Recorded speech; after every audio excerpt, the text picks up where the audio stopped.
안녕하세요. 반갑습니다. 아시는 분들은 아시겠지만 저는 무당입니다. 저는 무당이기도 하지만 예술 작업을 하고 있고요. 글 쓰고 그림 그리고 춤추고 표현하고 또 돌보는 사람입니다. 어쩌면 저는 표현할 수밖에 없는 위치에 있었는지도 몰라요. 그런 자리에.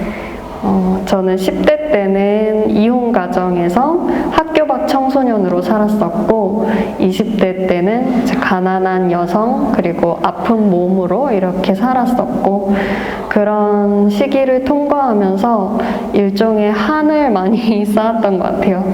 밀려난 사람들이 볼 수 있는 세상이 있는 것 같아요. 그 안에서는 잘 보이지 않던 부조리나 편견, 차별들을 바깥에 있는 사람들은 볼 수 있거든요.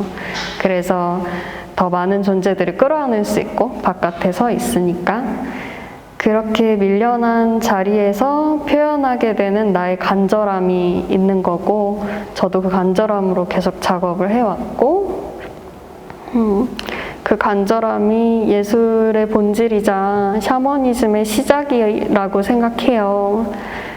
그래서 저도 제가 만나는 모든 장면을 끌어안고 그것을 기록하는 작업을 이어가고 싶어요.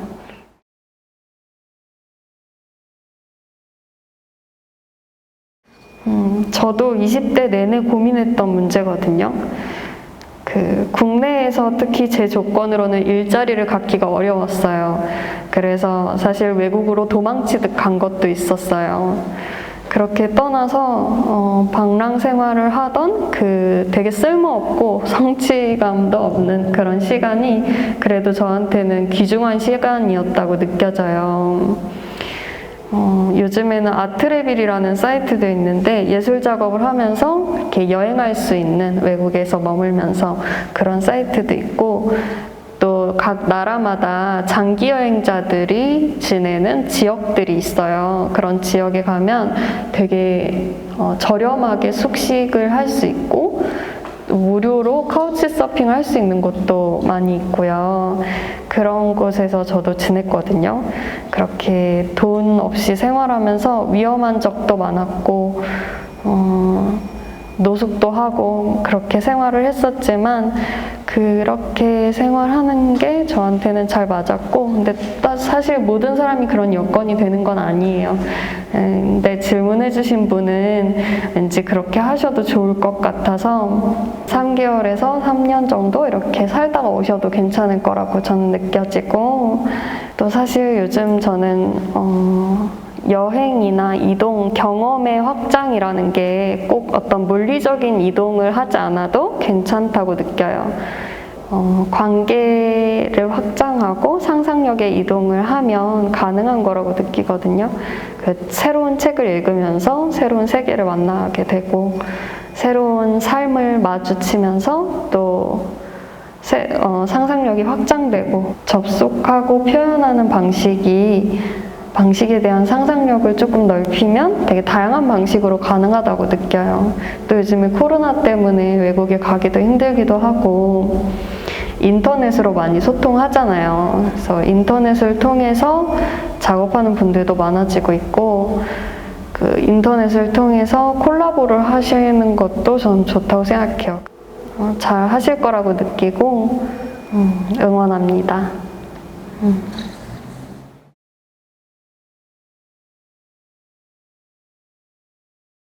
사실 예술하는 사람뿐 아니라 자본주의 사회에서 살아가면서 누구나 생계를 고민하잖아요. 예술 작업을 하지 않더라도. 미래는 너무 불확실하고 우리는 점점 더 불안정한 조건에 놓이게 되니까 그래서 저는 예술을 지속하기 어려우면 그냥 멈춰도 된다고 생각해요. 특히 그게 자신을 돌보는 게 어려워진다면 혼자서 완전히 독립적으로 살아갈 기가 힘든 그런 조건이잖아요, 이 사회가. 그래서 내가 기댈 수 있는 것들은 기댈 수 있는 관계에게 충분히 기대도 괜찮다고 느껴요. 그래서 좀 더 당당하게 그냥 내가 예술 작업하는데 이거를 권리라고 진짜 생각하시고 당당하게 지원을 요청하시는 것도 좋은 것 같아요. 정부나 지원단체도 많잖아요. 그런 지원해주는 사람들이 있고 도움을 요청하면 도움을 줄 수 있는 사람들이 많아지고 있고 라고 느끼고, 이길보라 감독님의 그 해보지 않으면 알 수 없어서 라는 책이 있어요. 네, 이 감독이 돈도 없고 경력도 없는 상태에서 찍은 다큐가 있다고 펀딩을 모금하는 이야기가 나와요. 네, 그런 어떤 다른 사람의 용기를 보시면서 또 힌트가 될 수 있을 것 같아요. 우리가 이제 예술 작업을 내가 꼭 뭐 만들어서 그 작업 결과물을 판매하는 방식이 아니더라도 다른 방식의 그게 가능하다. 네. 계속 지속하셨으면 좋겠어요. 그렇지만 자신을 돌보는 일이 어렵다면, 그게 무엇이든 지속하기 어렵다면 그만하셔도 저는 괜찮다고 느낍니다.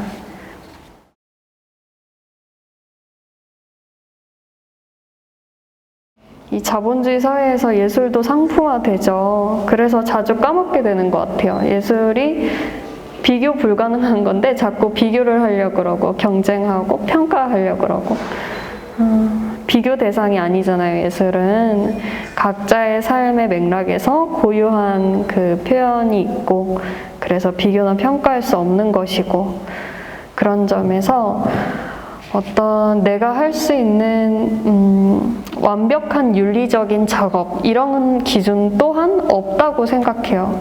이런 고민 자체는 너무 귀중한 거고, 이 고민을 계속 이어가시면서 또 자신의 감정도 잘 알아채고 계시니까 스스로가 계속 질문하면서 풀어내실 수 있을 거라고 믿어요.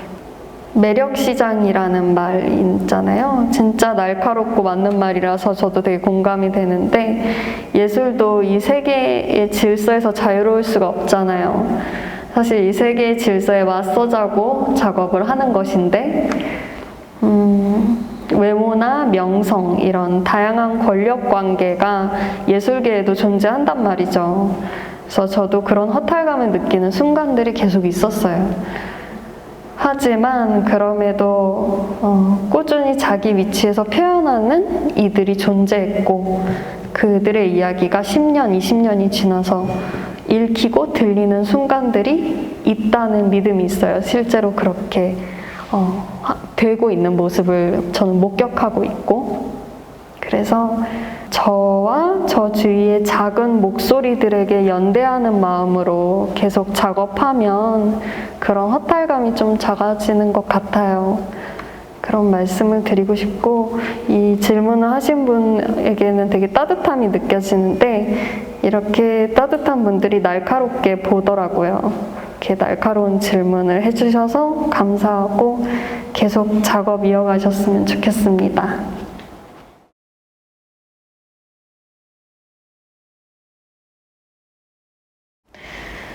이렇게 무속인에게 피해를 받으셨다니까 되게 속상하네요. 내림굿도 그렇고 몇 천만 원 하죠. 저도 처음에 그 내림굿을 받기 전에 저를 막 구해줄 것처럼 말하던 어떤 무당분이 저한테 이런 말을 했어요. 내림굿 하는 비용은 2,500만 원이야. 되게 싸지? 이 정도면 진짜 싼 거야. 이렇게 하면서 저한테 내림굿 받으라고. 근데 저는 그때 통장에 25만 원도 없었거든요. 그리고 그렇게 찾아오시는 분들이 경제적으로도 또 어렵기 때문에 오시는 거이기도 한데, 그런 자본이 없으니까. 그래서 굉장히 허탈했어요. 그러다가 저의 경우에는 무료로 내림굿을 받을 기회가 우연히 찾아와서 이렇게 무당이 됐고요. 네, 이 질문하신 분은 이미 본인이 알고 계신 것 같아요. 대부분 이렇게 여기저기서 다른 얘기를 듣잖아요. 점 보러 가도 그렇고, 그런 분들은 결국 자기가 원하는 걸 하시더라고요. 그러니까 치유사가 되시더라고요. 그래서 정해진 어떤 내 별자리에서 나는 치유사가 될 수 없다. 그리고 사주에서 나는 예술가 사주가 아니다. 이런 말 많이 듣고 상처받아서 저한테 많이 찾아오시는데 그런 거 없거든요. 타고난 별자리나 운명 이런 거 사실 없어요. 그냥 내가 하고 싶으면 하는 거예요. 그게 운명이 되는 거거든요. 그래서 잘 하실 거라고 생각해요. 결국 도착한 것은 그냥 내가 치유사라는 걸 스스로가 믿어주면 된다. 예술가도 그렇잖아요. 내가 예술가라고 생각하면 예술가인 거예요. 일단 내가 믿고 시작하면 그게 운명이 되거든요. 그리고 그런 말을 듣고 위축된 경험이 있기 때문에 더 조심스럽게 상담하고 치유해주는 치유사가 되실 수 있다고 느껴요. 또 이렇게 상처받아보고 크게 되어보신 분들이 정말 좋은 치유사가 되는 경우를 많이 봤어요. 그래서 잘 하실 거라고 생각합니다. 계속 하고 싶은 작업, 치유하시는 거 해주셨으면 좋겠어요.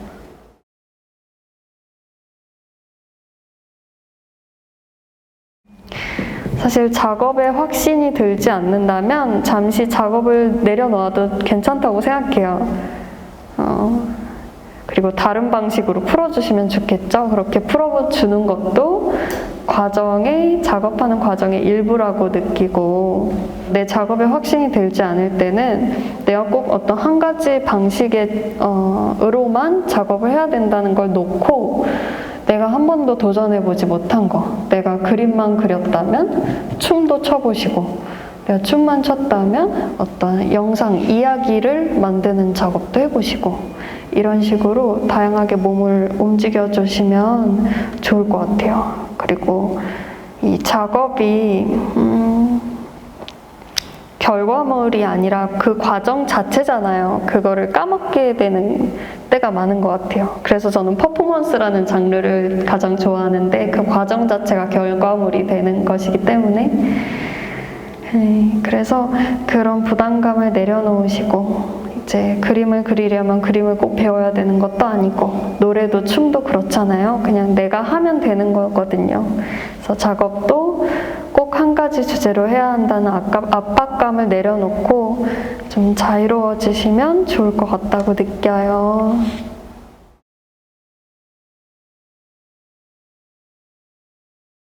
완전히 괜찮고요. 완전히 좋다고 생각합니다.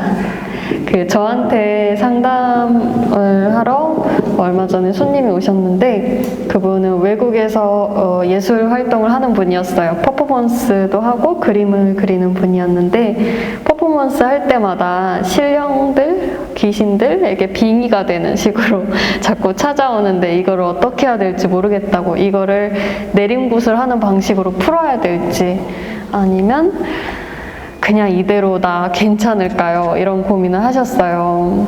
근데 저는 이것도 상담을 통해서 자세히 봐야겠지만 그분의 경우에는 괜찮았고 예술 작업으로 충분히 자신의 기운을 그렇게 풀어주고 있고, 오히려 지금 글로벌 샤먼이라고 해야 될까요? 글로벌 샤먼처럼 그렇게 되게 독창적인 방식으로 자기만의 제사를 드리고 있고, 자기만의 방식으로 다양한 존재들을 천도하고 있고, 이렇게 달래주고 있고, 그걸 풀어주고 있더라고요.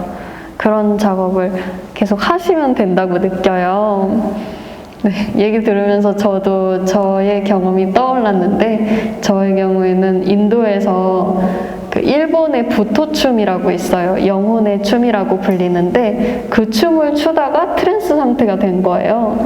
그 트랜스 상태가 됐을 때 제 목소리에서 막 할아버지, 할머니가 막 나오고, 그때 내가 네가 홀렸나? 너 이러다가 어떻게 되는 거 아닌가?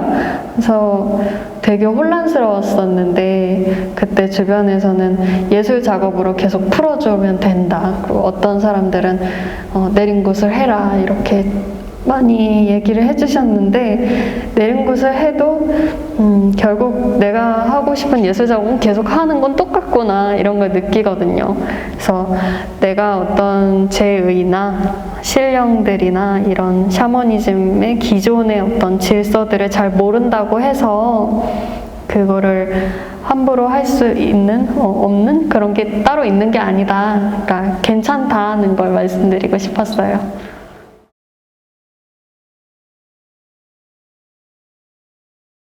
샤먼, 무당도 그렇고 예술가도 그렇고 부르는 게 값이라고 하잖아요. 그런 느낌이 있는 것 같아요. 그러니까 기존 질서에 맞서기 위해서 존재하는 거잖아요. 그래서 오히려 기존 질서를 파괴한다는 마음으로 내가 좀 더 용기를 내서 부르는 거죠, 값을. 그 용기가 필요한 일 같아요. 이게 내 작업이 나만의 작업이라고 생각하면 용기가 없어지는데 이게 나 혼자서 한 일이 아니라는 걸 알고 계신다면 알고 계실 것 같은데 영감이라는 것도 나 혼자서 이렇게 내가 그래서 오는 게 아니라 내 뒤에 나를 도와주는 사람들 그리고 나라는 지금 이야기를 만들어 온 수많은 누군가의 서사의 기록들, 기억들이 나를 만든 거잖아요. 그거를 기억하고 있다면 용기가 생기는 것 같아요. 그래서 값을 부를 수 있게 되고 협상도 할 수 있게 되고 그런 마음으로 계속 해주시면 된다고 느낍니다. 네, 오늘 감사합니다.